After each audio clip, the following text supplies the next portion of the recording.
TEF Canada l'expression orale, section B. Dialogue modèle. Contexte, vous avez lu une annonce proposant de devenir famille d'accueil pour un chien guide pendant 10 mois.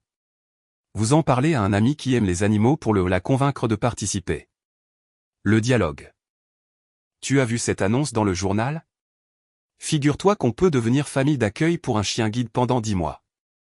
J'ai tout de suite pensé à toi qui adores les animaux. Ah oui. C'est intéressant, mais... Dis-moi, c'est long tout de même. Je comprends ta réticence, pourtant 10 mois passent vraiment vite, d'autant plus que tu auras un compagnon formidable à tes côtés. Et pense à l'impact que ça aura sur la vie d'une personne aveugle. Tu lui offres littéralement son indépendance. C'est vrai que c'est une belle cause. Mais je ne suis pas sûre d'avoir le temps de m'en occuper. En revanche, ce n'est pas aussi contraignant que tu le crois. Les consignes à lui apprendre sont simples, être propre, répondre à son nom, s'asseoir, se coucher. Ce sont des bases que tu peux travailler en 10 à 15 minutes par jour, même après le travail. D'ailleurs, les balades quotidiennes peuvent remplacer ta séance de sport. Ah, c'est une bonne façon de voir les choses. Mais je devrais sûrement acheter toutes les fournitures pour chiens, et les frais de vétérinaire ne sont pas inclus, non? Bonne nouvelle, l'annonce précise qu'ils fournissent la nourriture. Et pour tout le reste, les soins vétérinaires, les équipements, l'association prend tout en charge. Tu n'auras aucun frais à débourser.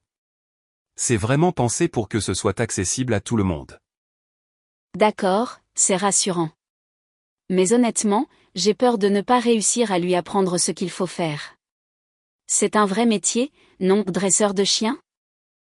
Absolument, d'autant plus que justement, tu n'es pas le dresseur professionnel, tu es la famille d'accueil.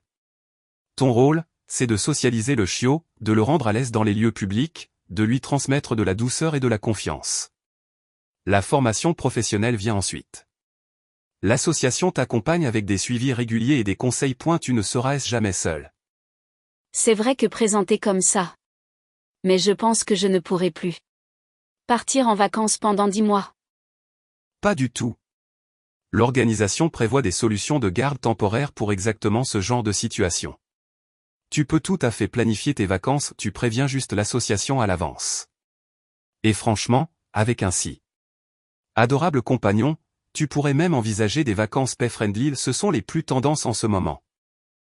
Mouais. Mais ce sera très dur de le quitter après 10 mois. Je vais m'y attacher forcément. Je ne vais pas te mentir, c'est sans doute la partie la plus difficile.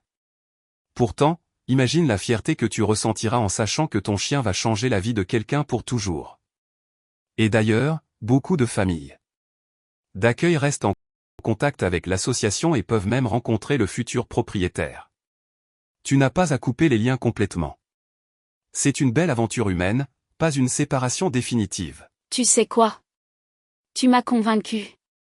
Ça a l'air d'une expérience incroyable. Je vais consulter le site www.chienguide.org dès ce soir. Super. Tu verras, tu ne regretteras pas.